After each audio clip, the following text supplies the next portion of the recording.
कार्यक्रम लक्ष्य में हम उन लोगों से आपको रूबरू कराते हैं जो शिक्षा के लिए बेहतर काम कर रहे हैं। छात्रों के मन में करियर को लेकर उठने वाले सवालों का जवाब वो देते हैं और कैसे शिक्षा का स्तर बढ़े इसके लिए कोशिश कर रहे हैं। लक्ष्य की इस खास पेशकश में हमारे साथ इंदौर से नरेश चंद्र सेतिया जी मौजूद हैं, जो Saint John's higher secondary school Pithampur के डायरेक्टर हैं, और इसके साथ ही हमारे साथ Saint John's higher secondary school की स्टूडेंट हनी सुरेंद्र पांडे भी मौजूद है।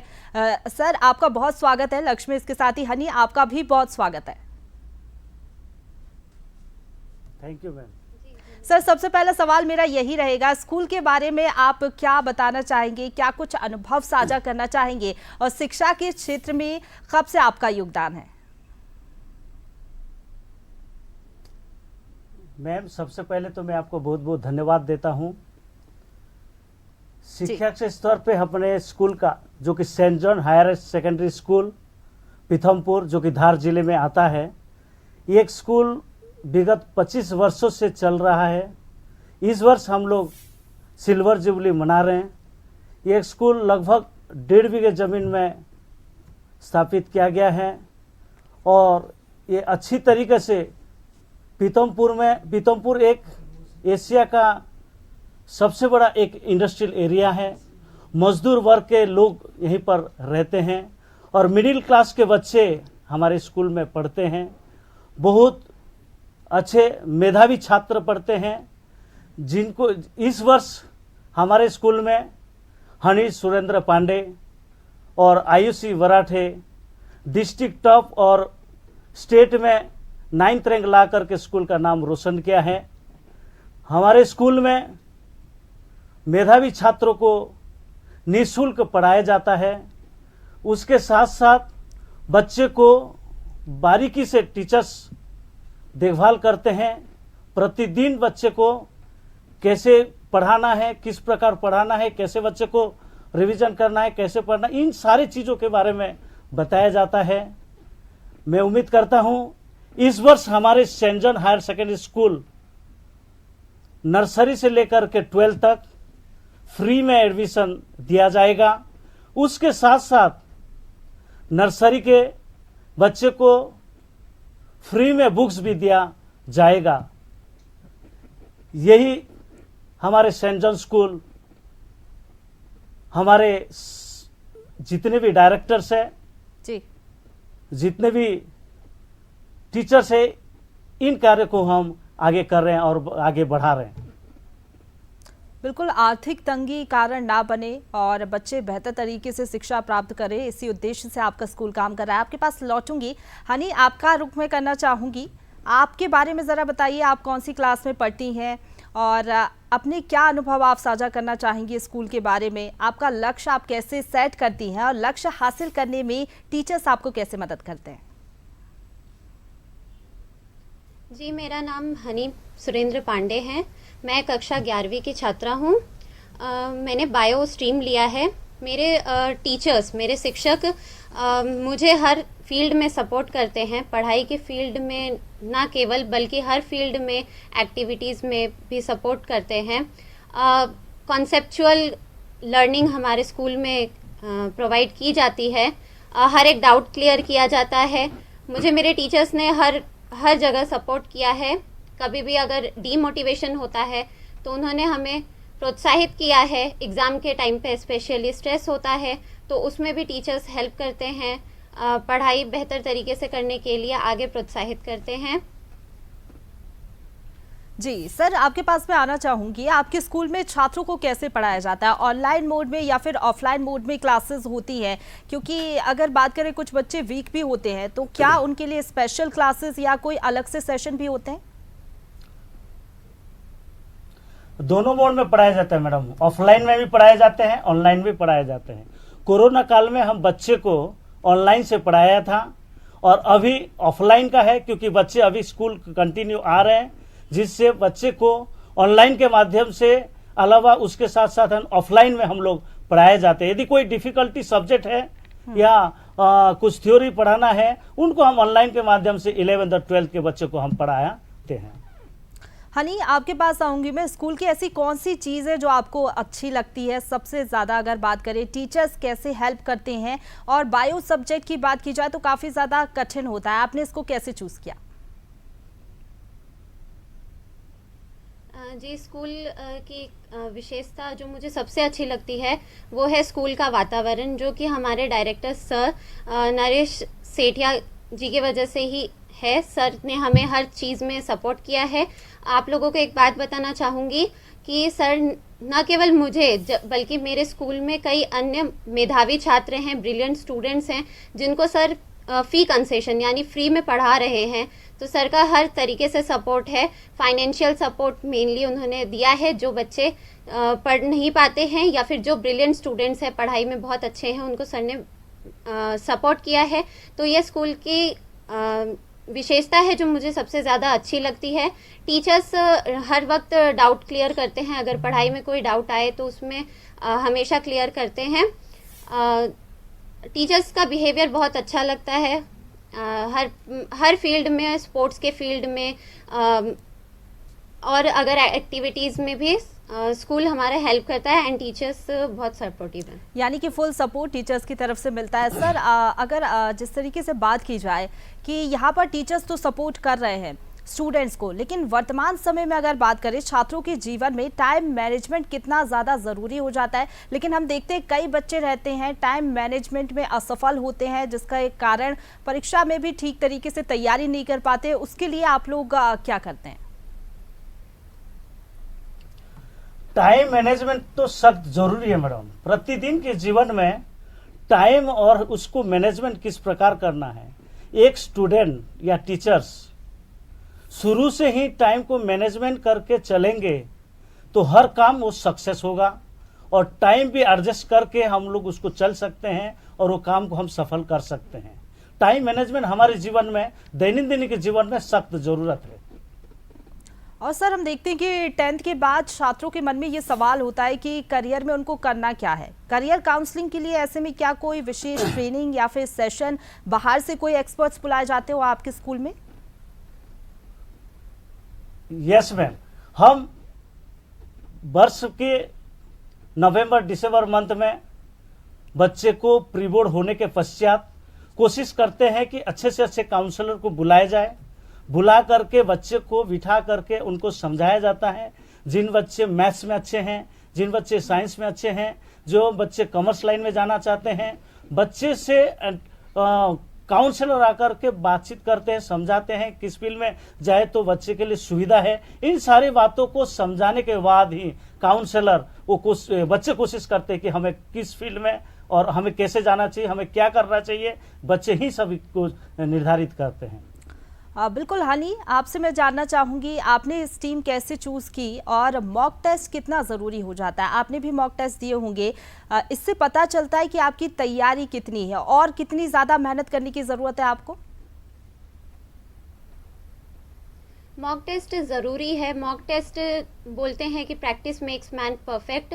तो मॉक टेस्ट देने के बाद में हमारे अंदर कॉन्फिडेंस आता है और हम एनालाइज करते हैं कि हम हमारे कितने अच्छे मार्क्स आ सकते हैं। हम अपनी कमियों और खूबियों को, जो अच्छे टॉपिक्स हैं उनको आइडेंटिफाई कर पाते हैं।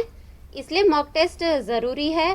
बायो स्ट्रीम मुझे मेडिकल फील्ड में इंटरेस्ट है, आगे जाके मुझे मेडिकल फील्ड में जाना है, इसलिए मैंने बायो स्ट्रीम चूज़ किया, जिसमें मेरे टीचर्स ने मुझे बताया कि इफ़ यू लाइक, मतलब आप बायो पसंद कर रहे हैं तो फिर आप उसको उस सब्जेक्ट में जाइए and you will definitely go to the medical line. Sir, अगर टेक्नोलॉजी की हम बात कर ले, कितना ज़्यादा इम्पोर्टेंट हो जाती है ये अभी के दौर में, और तकनीकी शिक्षा की बात करें तो इसको आप कैसे देखते हैं? क्या आपके स्कूल में भी टेक्नोलॉजी को बढ़ावा देने के लिए विशेष तरीके की कोई ट्रेनिंग क्लासेस बच्चों को दी जाती है? यस मैम, टेक्नोलॉजी मनुष्य के जीवन में सख्त जरूरत है मैम।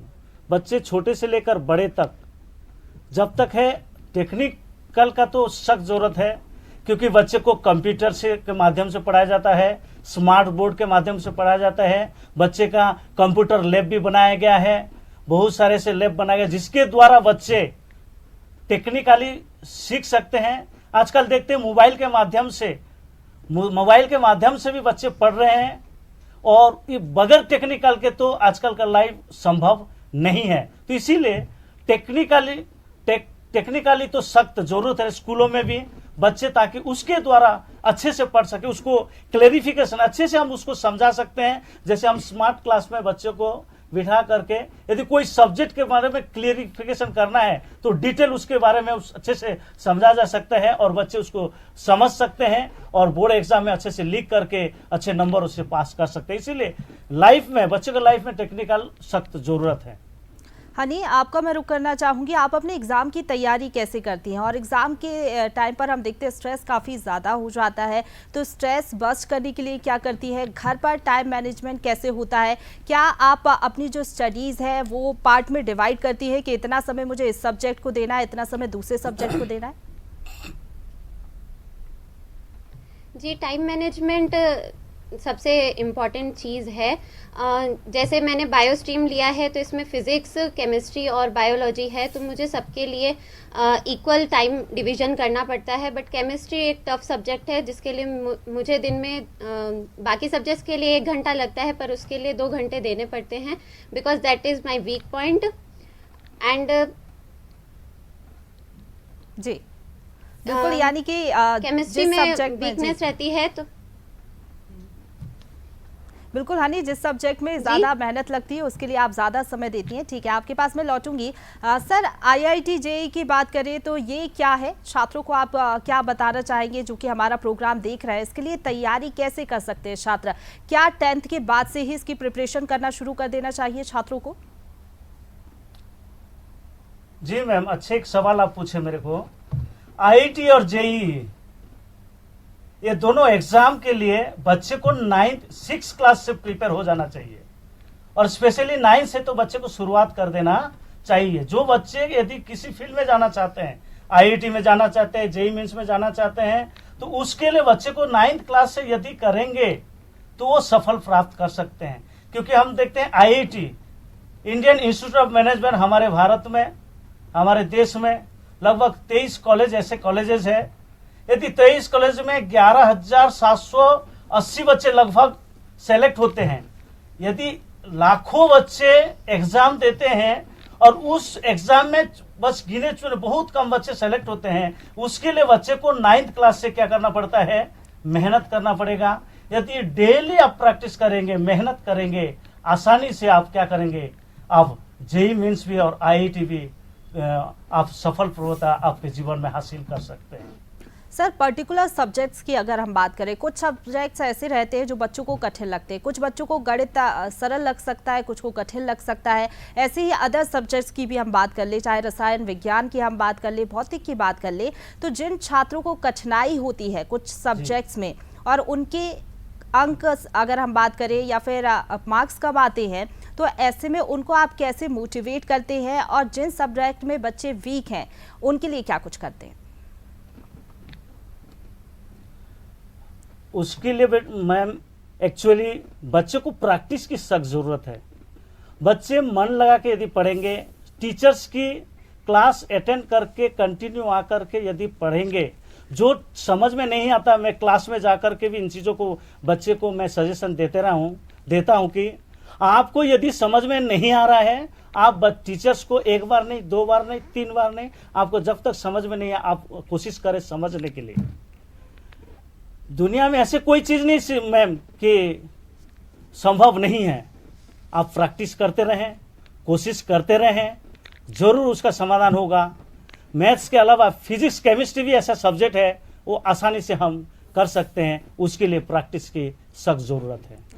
हनी, जिस तरीके से आपने भी कहा थोड़ी देर पहले कि practice makes a man perfect, तो आप भी प्रैक्टिस करती होंगी। आपको कौन सा सब्जेक्ट है जो कि टफ लगता है और लक्ष्य कैसे आप सेट करती हैं कि इतने टाइम में आपको ये टारगेट अचीव करना है?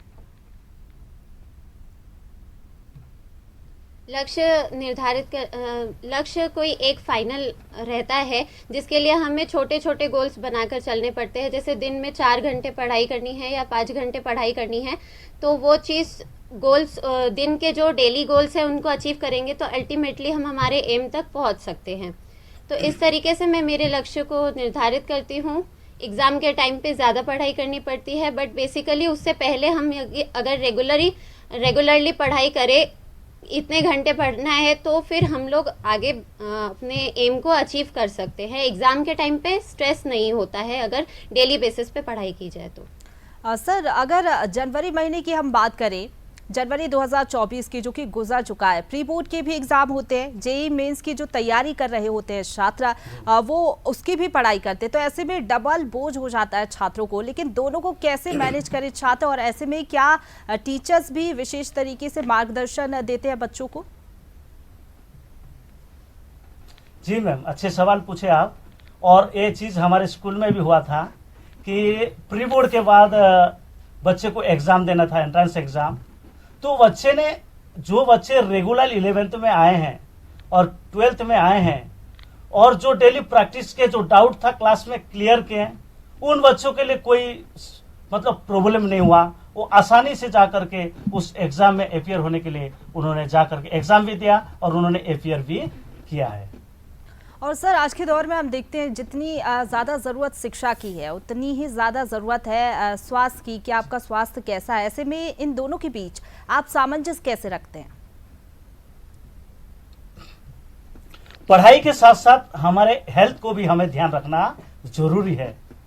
ठीक समय पे सोना, ठीक समय पे खाना, ठीक समय पे उचित समय पे टाइम हमें निर्धारित करना है कि किस समय में हमको पढ़ना है, किस समय में हमें खेलना है, किस समय में हमारे पढ़ाई पर ध्यान देना है। इन सारी चीज़ों को करेंगे तो हेल्थ भी खराब नहीं होंगे और हमारे पढ़ाई भी नुकसान नहीं होंगे।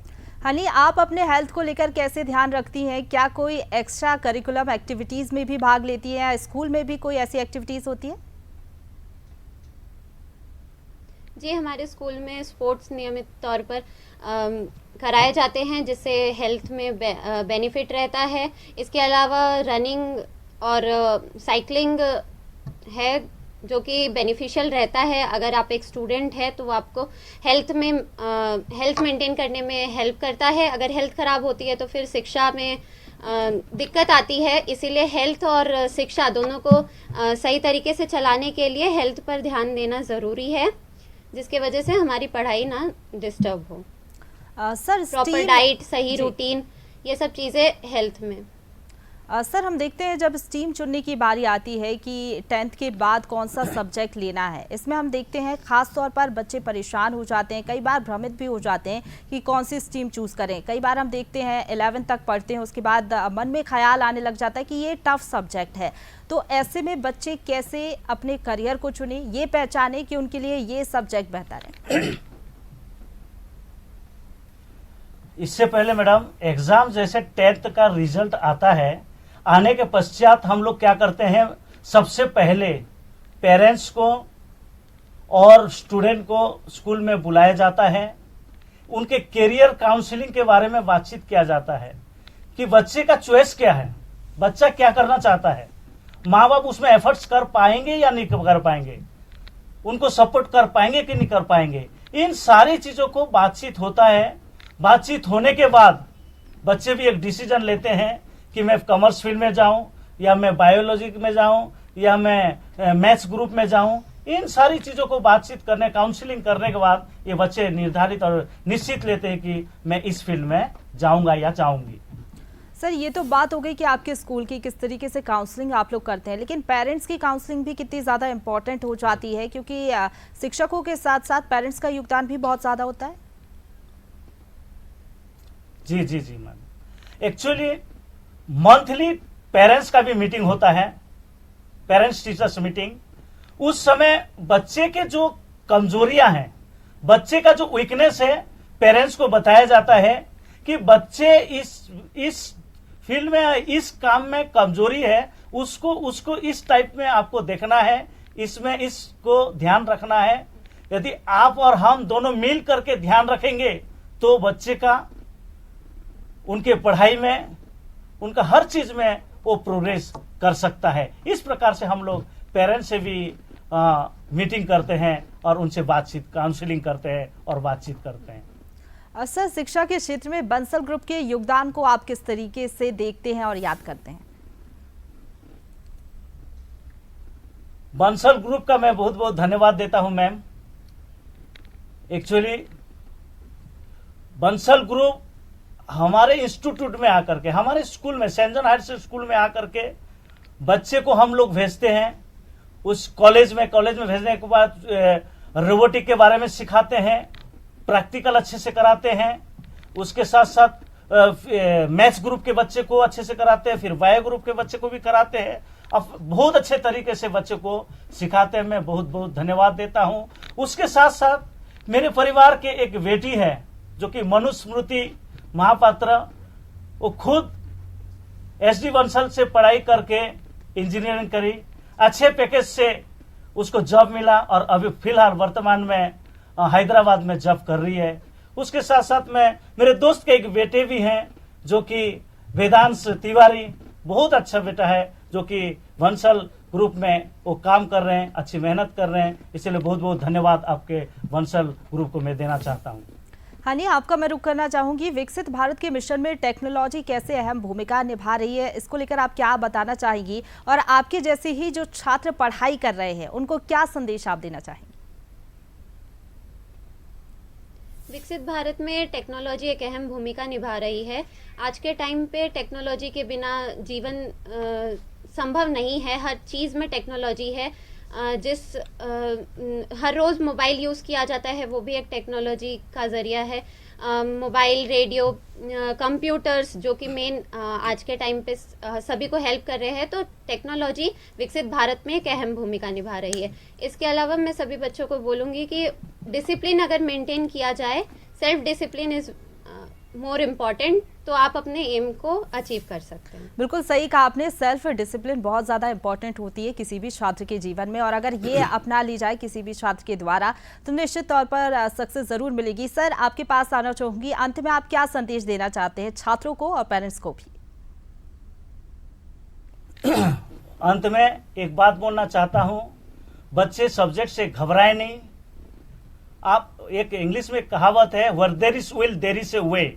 यदि आप मेहनत करेंगे आपको ऑटोमेटिकली रास्ता दिखेगा। इसलिए घबराने कोई सब्जेक्ट को, बायो सब्जेक्ट इतना बड़ी नहीं है या मैथ सब्जेक्ट इतना बड़ी नहीं है कि कॉमर्स लाइन कोई बड़ी नहीं है। आप मेहनत करें, आप जिस सब्जेक्ट ले उसके ऊपर फोकस करें और पढ़ाई करें, कोई स्ट्रेस ना लें, तो आप जो गोल अचीवमेंट करना चाहते हैं वो आसानी से आप कर सकते हैं। और पेरेंट्स को भी बोलना चाहता हूं, पेरेंट्स भी, पालक भी क्या है कि अपने बच्चे से अच्छे से व्यवहार करें, अच्छे से रहें, प्यार से उनको पढ़ाने की कोशिश करें, तो बच्चे अच्छे पढ़ेंगे, आपका भी नाम रोशन करेंगे और Saint John school higher secondary school का भी नाम रोशन करेंगे। बिल्कुल नरेश जी, आपने बहुत ही अच्छी टिप्स दी यहाँ पर छात्रों को कि किस तरीके से वो अपना लक्ष्य सेट कर सकते हैं और आगे बढ़ सकते हैं। आपका बहुत शुक्रिया बंसल न्यूज़ के साथ जुड़ने के लिए। हनी, आपका भी बहुत शुक्रिया। थैंक यू, बहुत बहुत धन्यवाद मैम, थैंक यू। बिल्कुल, और इसी के साथ हमारी खास पेशकश में फिलहाल इतना ही। खबरों का सिलसिला लगातार जारी है, देखते रहिए बंसल न्यूज़। नमस्कार।